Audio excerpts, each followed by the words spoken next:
conquista tutto.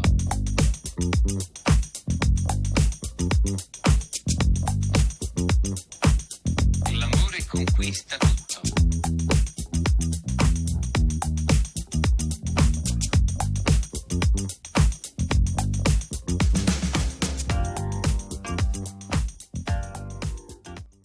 Hey there, it's Curly here, and welcome to episode 58 of the Unfiltered and Undiscovered podcast. We're all still on a bit of a high from last week, so without any further ado, and because we've got some pressing deadlines called AFL football games, I'll introduce you to my co-host. How are you, Braggy? Curly, I'm fantastic. We're daylight savings finished here, so waking up in the morning and it's dark. And it's dark now, so that's good. AFL season started. The mighty Demons, Melbourne Demons, are going well. They're playing tonight. That's why I'm excited. And they're playing Port. Yeah. And Port is 3-0. I love it. So as they say in the business world, we're hard up against a deadline. So that's all good. So who have we got with us tonight? Yes, now you asked me to do the introduction this week, Curly. So I thought, if I'm going to do an introduction, I'm going to do an introduction, like a proper introduction. So tonight, Curly, we have Songwriter extraordinaire. Woohoo! Third time appearance. Yeah. Which is a record on Undiscovered and Unfiltered. Yeah. A man with the greatest Liam Gallagher stance of all time, apart from Liam Gallagher himself. A man with the slowest internet in Australia. And probably, we're lucky he's probably not got goggles on and flippers because he's coming from Sydney. Sean Ritzy Kids Frazer, welcome. Welcome, boys. That's the nicest intro I've ever had in my life. So thank you very much. No, I'm going to get the job all the time now. Yeah, you will. And welcome, Sean. Yeah, how you going? How we doing? Really, really good. And the reason why we thought we'd introduce the guest before we sort of get stuck into things like the news and whatnot. Last week we had Peter Ross. Shout out to Rossi. Hope you're listening. And it just worked, having the guest involved in some of the news. So we just said, well, let's do it. Let's just do it and let's keep doing it. So I do have a little bit of news. So first up, and this is really interesting, Ed Sheeran had a High Court copyright battle in England over his 2017 single Shape of You. And it was claimed that he had plagiarized a singer called Sami Chokri and his 2015 song Oh Why. And the court ruled in Ed Sheeran's favour. Excellent. So they should. It's just a dumb thing, all that stuff. And there's been so many of them recently, people trying to grab money. I mean, there's freaking 12 notes that we all work with, and we're all influenced by people, so it's just dumb. Apparently he wrote that song in an hour or something, so truly. And he'd never heard of the guy, so I'm glad that got thrown out of court. He did a bit of a thing on Instagram and says, while we're obviously happy with the result, I feel like claims like this are way too common now. Yes. And become a culture where a claim is made with the idea that a settlement will be cheaper than taking it to court. Even if there's no base for the claim, it's really damaging to the songwriting industry. There's only so many notes and very few chords used on pop music. Coincidence is bound to happen if 60,000 songs are being released every day on Spotify. Oh. Unbelievable. How's that make you feel, Sean? 60,000 songs a day. I know, a bit of competition in the world, isn't there? Jeez. Not like it used to be. That's all right. There's billions of people in the world. Yeah, that's right. There's absolutely a lot more people. But while we're talking about Spotify, they released some figures this week. Oh, okay. So, they revealed that they'd paid $7 billion to music industry rights holders last year, accounting for almost 25% of total revenues in the music industry. Wow. That's a pretty powerful platform. Big share. And but the breakdown is incredibly interesting. The streaming giant said 52,600 artists earned more than $10,000 from Spotify, and I think these are US dollars, from Spotify in 2021. So 52,600 artists. Guess how many people have uploaded music to Spotify? No idea, mate. Have a stab in the dark, Sean. 500 million. Oh, you're not bad. You're not. 8 million people have uploaded tracks to Spotify. Okay. And there's 60. I'm So still he's waiting. only 492 million out. But he was closer than Braggy. He didn't even want to have a crack. True. So, of those 130 were paid more than $5 million over the last 12 months. 130. 130 were paid more than 5 million. And there's a whole breakdown. But bottom line is that out 8 million people, there's 52,000 who earned more than $10,000. Okay. Yeah, I suppose it's a new way, isn't it? You got to rely on selling merch at gigs, and try And not to doing gigs, playing gigs and not relying on those figures unless you you get a song that gets 1 million plays. I think 1 million plays is worth about $4,000 Australian. So truly, yeah. So, but to get 1 million plays, that's not an easy task. Yeah. no, it certainly isn't. So. And I guess it's just the way of the world. And speaking of merch, how's your merch going? I'm surprised you don't have a Ritzy Kids shirt on. No, you know what? I'll segue here. Remember the Darkness, the band? They're still around, I think. They played a big day out, and the guitarist he played with a Darkness shirt on, and apparently it's a big no to wear your own to wear your own. Oh, he got Braggy. hammered for doing that, but that was at a gig. I don't know. But Rail motor. The merch is going good actually. I pressed some more t-shirts. I had a new design for this gig, which we'll probably talk about a little later on. And the gig didn't really eventuate, so I've got a bit more merch than than I can actually hold in the garage there. So. Well, that's good. Well, that's a positive, absolutely. So the last bit of news, and it's a good piece of news. Braggy asked about Blues Fest.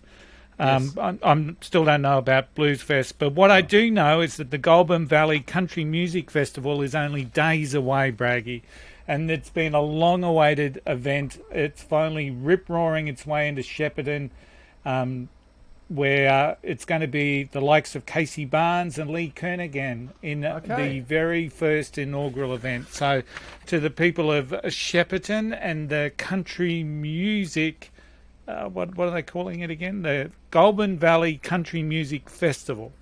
It sounds like a hoot. So it's up and running. Excellent. But we don't know about the Blues Fest yet. No. And I'd imagine... Well, last year, what happened the day before it was cancelled, wasn't it? Because they had close. one bloody COVID case. So how ridiculous does that seem? The last thing nowadays? I heard was that the actual site is underwater. So Wow. Yeah, they just cancelled Yours and Ours Festival, which is in Wollongong, and everything was going good. I think they've had 2 COVID problems over the last 2 years. They've had to cancel, reschedule, and now this year it looked like it was going ahead. Rain comes down, they can't set up. And that's it for this year. So can't take a trick. I know. No, we can't. And so let's go to our guest, Sean. You were looking forward to playing live. Tell us the story. What happened there, mate? Yeah, so obviously recorded a few of these tracks, and I started pushing them out to some venues, some agencies, saying, "Hey, I'm ready to start playing." I've got a band together now, so. Obviously, I've been doing it all on my own with producer Willard. He's been helping mixing and stuff. Yeah. But we jammed all summer, basically. And I said to the boys, look, let's just jam. Let's get these songs right. And hopefully a gig comes up. I sent a message to the Cambridge in Newcastle, and I said, hey, this is us. Just have a listen. And got an email straight back from this lovely bloke, and he was like, hey, would you be keen to play with Luca Brasi? And they're like one of our favourite bands of all time, Australian band too. Yeah. And I just thought there's no better first gig than this one. Like it's going to be unreal. We did a lot of promotion, sold a lot of tickets to I know Luca Brasi, they've got a big following and stuff, but just our little humble group, we got a couple of brothers and stuff. I think we sold about 70 tickets to the show, so all was going good. I ended up catching COVID, but I got out of ISO with 3 days to go to the gig, so I thought, all right, we nearly, just survived a scare there. And then 2 days before the gig, I get an email and it says, just letting you know, it's the COVID's gotten through the brassy camp and the show's done. It's toast.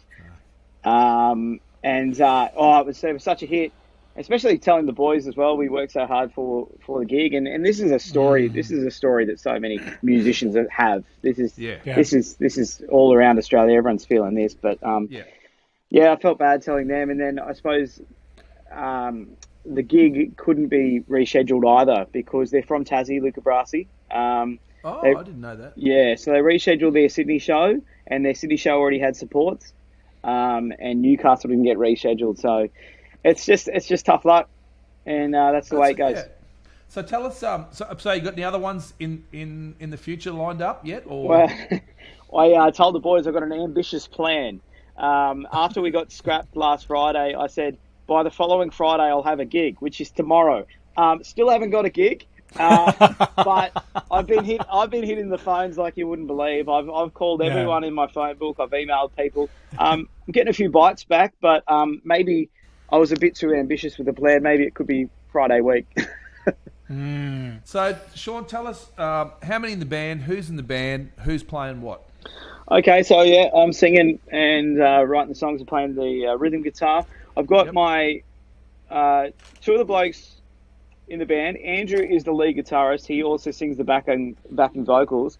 He's just a guy that's just always been my left-hand man, like when, you got those guys that you just sort of rely on, you play music with a fair bit. Yeah. I met him years and years ago working in radio, and we just hit it off, and we've been playing for a long time. So he's in the band. That's Andrew. And then Jared, he was the bass player in my solo project. And so was Andrew was guitar as well in the solo project. And Jared, actually, he was one of the first guys that told me all those years ago that we should start playing in a band. So I think he was one of the guys that got the cogs going. And Scotty is he's a mate of mine. He's on the drums. He's one of my best mates. We went to school all through high school together, and it's funny. We said to each other in high school, we should get a band. We should, play in a band together. Got through our 20s, still constantly saying it. We go to the pub and have a couple of schooners and go, we should do a band. We should do a band. And now we're in our 30s, and it's just happened now. And we've just been jamming and stuff. And it's just such a really, really cool thing to see Scotty, hitting away at the sticks. And we should have done it a long time ago, actually. But that's it. It's 4-piece. That's cool. Little 4-piece lineup. And it's cool.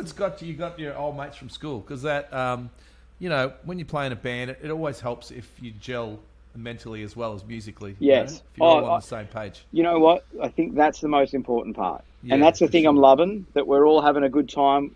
We're all smiles when we're in there. It's business. Yeah. We want to get a good show together, which we have ready. We just had a bloody gig. But we're having a great time, and that is the top. That's what matters most. And then there's the other stuff. Yeah. Because when you're in a band, there's a certain magic that happens that goes out to the audience. And if you all guys are mates and you're all one, the audience get that. They'll feel that in the music. Yeah, absolutely. Yeah. And we're enjoying it. Like I said, we just need a stage, and I'll get you guys some backstage passes, hopefully, one day. All right. When on your Queensland tour or South Aussie tour? Yeah, I can come to Sydney. Well, you will be. Yeah, that's right. I have to bring a boat because the whole place is flooded. It's raining down there still now, isn't it? Yeah. It's been raining. It feels like it's been raining all year, but that's an exaggeration. Yeah. We've had a couple of few good days, but today has been torrential and non-stop. It feels like it's been raining for at least 24 hours, heavy.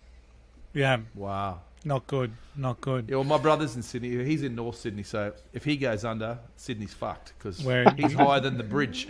We're in trouble. So, your new song, Wide Awake, how's it going? Wide Awake's doing well.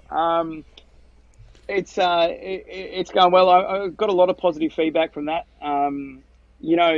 You can do a poll on Instagram, and I decided maybe it's time to list all four. the songs that I've released, and Wide Awake got a really good response in that. So that's a good thing, I suppose. You know, the people that are following the band page, they've reacted, and I think it's another one with a I think a positive and a nice message as well.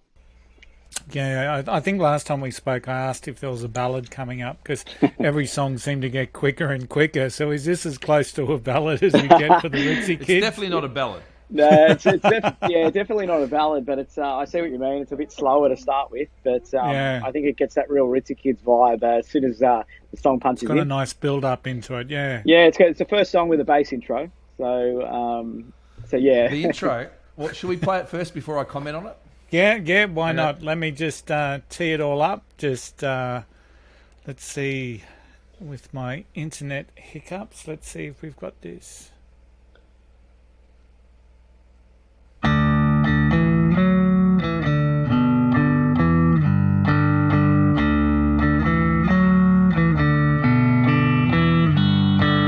Waking up tired without sleep, I might lose my patience here. Can you hear me? Wrestling with everything, it could be worse, I know it could be.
Minutes and 3 seconds, Sean.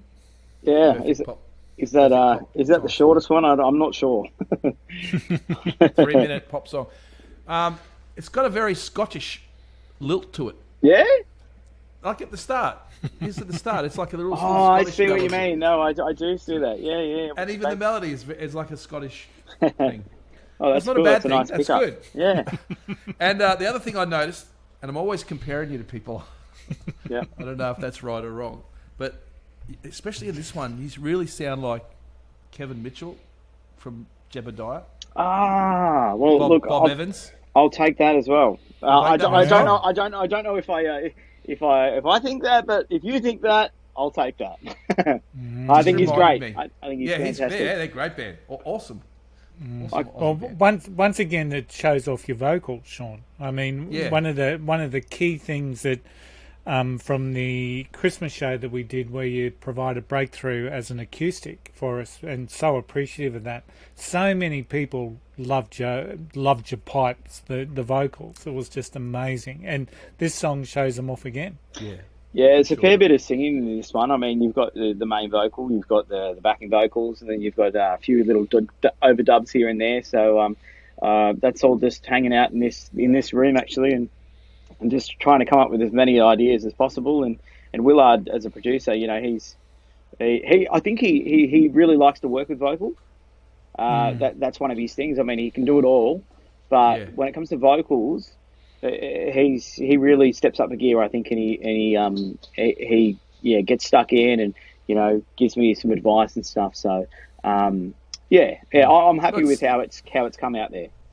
Yeah, your vocal's great. Well, and it's the most important part of any song is the vocal, because the average punter, like Curly, that's what they hear first, and they want to know what the words are, and they remember the melody, which that one, it's got a good melody to it. It's got a good, a rememberable melody. Yeah, and relatable. I mean, waking up tired seems to be a really strong message there. And how many people? I wake up tired all the bloody time.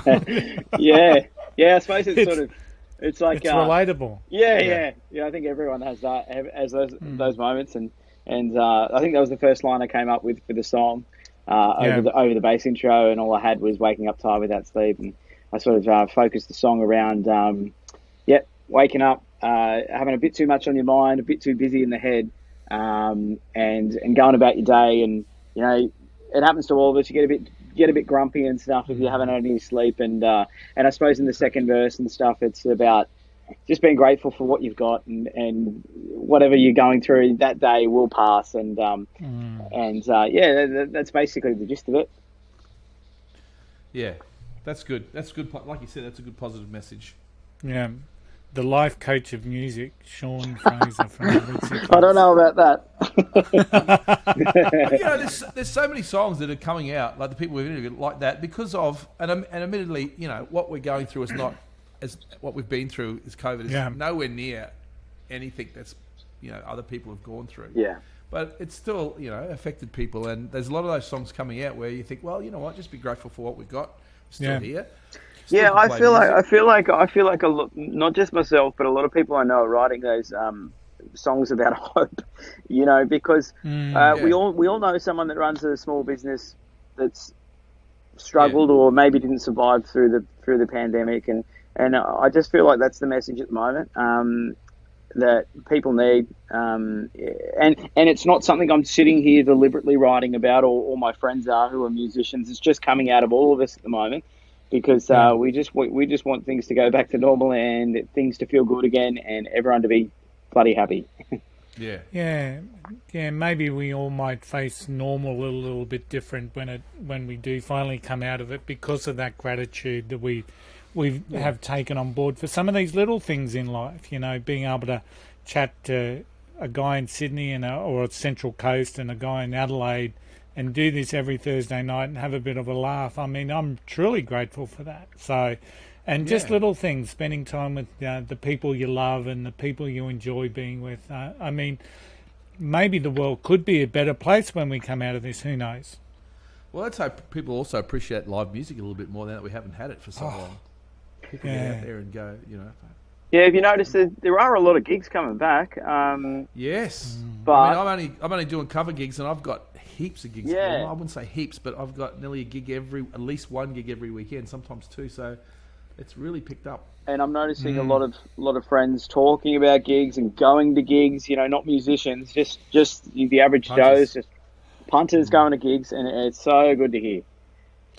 Well, there's a pub down here in Cleveland, just down close to the water, that's getting a $1.6 million facelift that's going to include an area for bands that can hold up to 500 people. Nice. I haven't heard that sort of retrofitting of pubs for a long, long time, specifically to get bigger and more, you know, bigger names out where I live. So that's pretty exciting. Maybe people are finally putting a bit of value on live music. Yeah. Let's hope government spend some more money on it. Yeah. Hey, Braggy, I was thinking, and we might Yeah. get Sean's idea of this. Last week, before we closed off, you told everyone, get out there and see a live band. Yes. So I reckon we should do that every week. Just before we sign off, you should say, get out there and see a live band. Yeah. But I want to challenge people to, if you do see a live band, send us through like a bit of a review. Yeah. Who'd you see? What were they like? And we'll share it on the podcast, and we'll share it on the Facebook page. And so if you've gone to see a local band, if you've gone to see the Ritzy Kids when they play next Friday night, send us a bit of a review. Yeah, send us a review. Let us know what they were like, and and we'll help promote what you see and what I think that there's little things that we can all be doing. Good idea, Kelly. And Sean, just another little tip. When we spoke to Alison Asarch from Nashville recently, she's released her album Texas to Tennessee, and we asked about the tour because you used to release an album, go on tour. Yeah. She's looking at backyard gigs. Yeah, so don't know how that would necessarily work coming into winter, but Well, just before the pandemic, here in Australia, I've forgotten what the website was, but it was also an app. And just before the pandemic hit, they were doing these house gigs. And like you were getting the likes of Alex Lloyd and Casey Chambers and I think I had a look at it because I thought my 30th was coming up. And I had a look and I thought, well, I might do this. And Chris Chaney was on there from The Living End. And I thought, how good would that be? Everyone's got their own price and stuff. We won't go into that, but they tell you, sort of how to organise get the house ready for an artist like Chris Chaney to rock up. And it's fascinating. And I thought, this is the best idea. This is such a good idea. It seems obvious that we've got, for a while now, we've had the technology, as you know, to record ourselves at home. Now we can promote ourselves at home. We can put ourselves in fucking Spotify and release ourselves to the world. So why don't we have something where we could just go, okay, I want to do a gig. Just organise your own, make it simple for you to organise your own gig. I totally agree. I think without having to go through a pub or a. And you know what? Some of us are a little more. We're all homebodies now. So never leave home. Yeah. So the idea of just going, AC/DC, I'm not going to the pub. I'll just get them to come round my house. Just like it. What would the ride? What would the rider look like, Braggy, at home? I'd be all right for AC/DC. They're a bit old now, mate. Yeah. I think Angus is a teetotaler, so I think that'd be okay. Yeah. But there'd be other, mate, that's a great idea, but isn't it? It is a good idea. Yeah. Because I wonder what someone like a Paul Kelly or a Mick Thomas from Weddings Parties Anything would charge. So Paul would be a bit more expensive, I think. Yeah, and Paul would be, I think, the perfect one to have over on a Saturday night in winter. Yeah. He would imagine that. Yeah. Big fire out the backyard. Yeah. He's great. Yeah. So what's the future hold for you, Sean? Well, yeah, like I said, working on gigs. I have spent much of this week, and I'm telling you, hours and hours. It's every day after work. I'm one of the lucky ones. I get home from work really early. I'm home in the door at about 11:30. I spend from 11:30 till 5 working on gigs this week. So it's all about getting a gig. It's all about maybe obviously releasing another single, and hopefully hopefully the next time we speak, I've played a gig with the Ritzy Kids, and we're starting to move. You get a bit. What's the word? I don't know. You're just at home all the time, and you're writing music, and it's great writing music at home and recording it from home and releasing it and doing all your marketing from home and stuff. But I'm always at bloody home. I just want to be on a stage. So that's the plan. We're all jammed up. We're ready. We're rehearsed. We've got new songs in the set list. We've got almost more new songs in the set list, unheard songs, than what has been released. So the show is going to be amazing once we get one, and I hope I've got good news for you next time. Yeah, and that's the thing too about playing live is though and I found it too. You put the songs out there, and you don't get a chance to play them. And so you know what it is. When you go play live, those songs change every night slightly. You go, oh, we did that bit there. We should have emphasised that. You know, someone does something. It's always different every night. Someone does something. You go, let's keep that in the song because that's really cool. And then songs evolve when you play them live, even after you've recorded them and put them out. I know, but it's a good way to test out if you've written the songs. It's a good way to test it out by playing it live. Yeah. And see what the vibe people get. Yeah, that's right. And we haven't been able to do that. I know, and I've just been chomping at the bit. I'm just so excited. And the Cambridge Hotel in Newcastle, where we're going to be playing the gig, it's such a classic venue for New South Wales. That's not the pub where the guy got up ScoMo the other night. It's not far from there, I think. It's not far from there. They are salt of the earth people in Newcastle. They love it. That was great. And that was funny. But the Cambridge is one of those venues. You know, it's just such a great place to play. And the contact from the venue said to me, he said, "Look, we'll try and get you onto something else." So that's what I'm hoping for. Fingers crossed. Well, you're bringing 70 people with you, so that's good. Yeah, that's some good drinking money going across the bar. So yeah, that's right. Especially Sean's mates. Yeah, I know. If we had to play it on Friday, they'd probably just be getting home.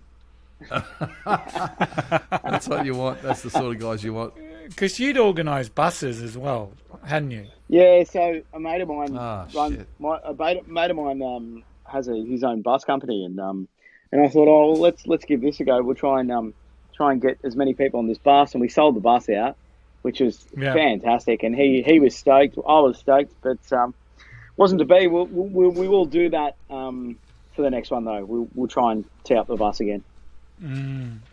Yeah, it's such a shame, but the song's great.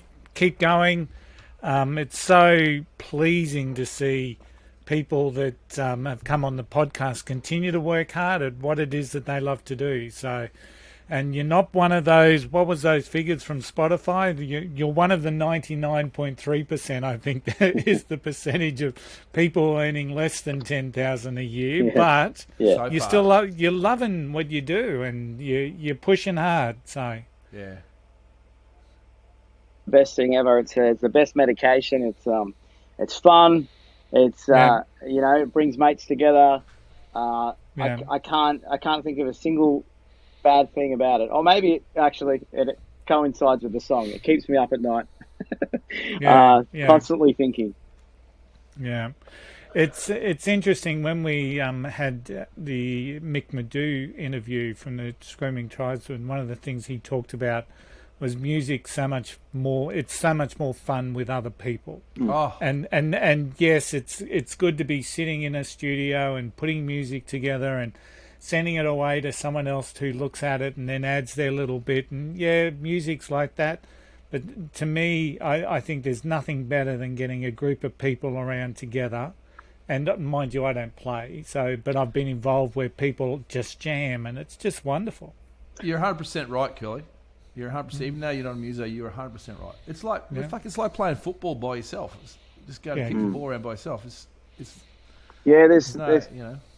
always going to be something special. Like I've been playing for 20 years now, but there's always just something special about being in that room, and things just click, and you hear the backing vocals, and the bass is sitting right with the drums, and there's just something special about being in there on a Thursday night and going, I'm happy with how this is going, and everyone's in a great mood, and it's better. I'm sure it's better than any drug. Yes. Yeah,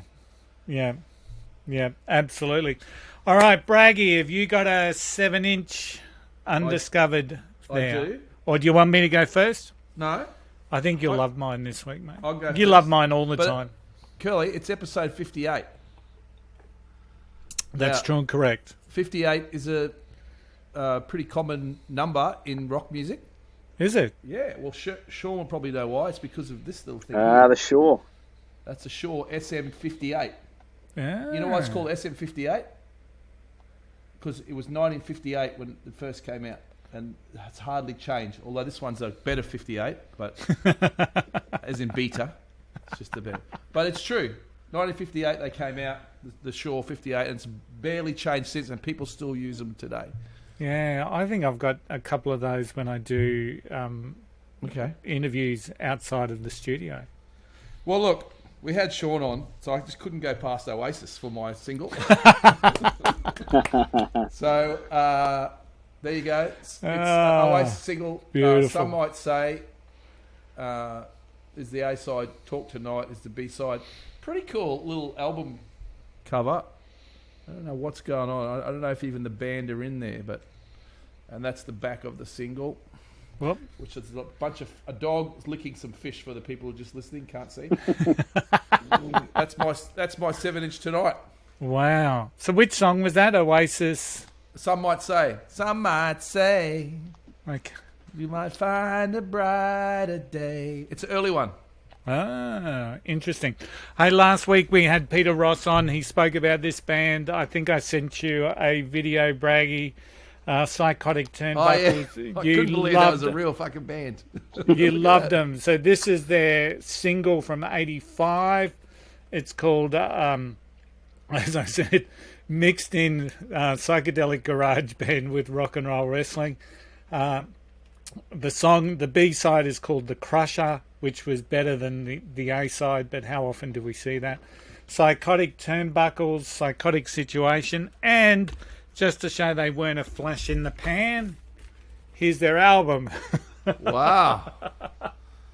So Curly, they would actually like have wrestling at the gig, is that right?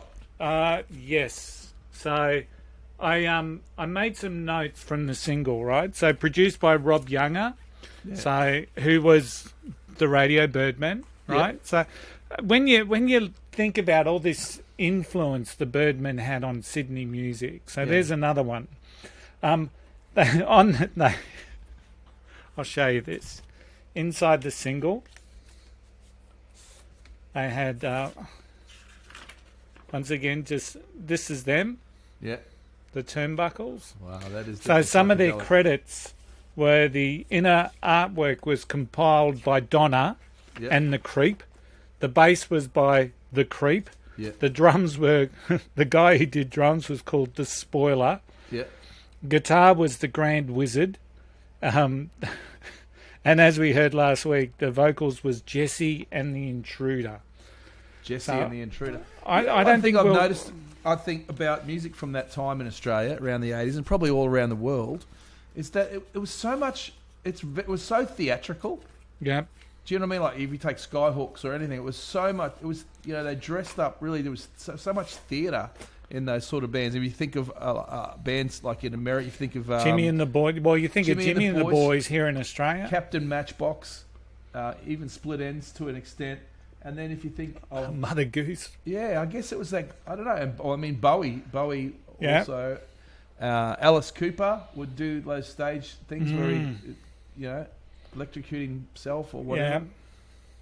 I guess bands still do that sort of stuff. I mean, You don't- Rammstein, that you don't guy see it comes as out, much sets anymore, himself do on you? fire. No, you don't. And I even remember cover bands, Sean, coming to Townsville that were like, there's one cover band, I forget their name, but they had a little mini trampoline and the guy would bounce on it. Another guy would hook himself, he had inversion boots, and he would hook himself up to the lighting rig. Yeah. And hang up. It was only a little. It's only a little small, low ceiling pub, and hang upside down and play bass upside down for a couple of songs. Wow. Things like that. That was just a cover band. Yeah. So I guess because there were so many live acts happening that you had to differentiate yourself from everybody else. Yeah, it was all about differentiation. So let's talk about next week. Next week, did you a little bit of Pocket Rocket? Look at that. I wish I had that album. Yeah. Is that a single? No, it's the album. I wish I had that album. And look at that. This was a 2-pack. So it's got 2 of the Birdman album for $11.99 back in the day. Mate, that's $200 there. Yep. So the reason why I shared that, Radio Birdman was inducted into the ARIA Hall of Fame in July 2007, Braggy. Okay. And next week, technology willing, we will have Chris Mazuak on the show. So just to give you a little bit of his resume, ladies and gentlemen, Radio Birdman, he had 76 to 78, 95 to 96. 05 to 07. I think they did a gig in 2017. I'm not sure if he was part of that. Joined the Hitmen. We love the Hitmen. I think I've had their album out, but it's not here. It's in the studio. So he was with the Hitmen. He joined the Tribesmen 84 to 89, became a member of the New Christ in 83 and 84, and he now plays, pretty much as Klondike North, I think is his band, and it's who he is. So lives in Spain, and technology, fingers crossed, we've got him here on the show next week. I'm so looking forward to that, as I know you are. And that Birdman influence in Sydney music is just unbelievable. And man, those guys had their own club, didn't they, in the Cross? Yeah, pretty much. And what I find fascinating about him is when we spoke to Mick, the bass player, had an animation studio. Yes. You've got Rob Younger, you've got Mazuak that was producing a lot of music. So as well as being like this really aggressive Australian rock band, they all had these little side gigs too, and I guess that's all part of their commitment to music. So so it's probably the only time we will ever have a connection between the Unfiltered and Undiscovered podcast and the ARIA Hall of Fame, but I'm happy to take it. Be. Well, wait. Frazer will be in there soon. Oh, fingers crossed. Let's see. All right. So let's wind this up, ladies and gentlemen. It's been a great show. I just wish the Ritzy Kids all the best. I love the music. I love Wide Awake. Just keep going. Every song's got that little bit of difference, which is always just so cool. But yeah, so keep it up. Just a reminder that all music that gets played and featured gets put on the Unfiltered and Undiscovered playlist. Wide Awake's already in there. We've got some killer songs on that. Please like and follow not just the playlist, but the artists on there, because as we know, every little bit helps. Follow our socials. We're on Facebook, YouTube, and TikTok. Check out, if you are on TikTok, check out a young fella from South Australia called Kayland, who's doing the world's best beer reviews, and they're hilarious. They are hilarious. So check him out, give him a follow as well. So wherever you tune in, review the podcast, and in the words of the fabulous Fall for the Birdman, I don't mind Surfer Girls. We'll see you all again next week. Go and see live music. Now. Go and see live music on the weekend. And send us a review. Yeah. Conquista tutto.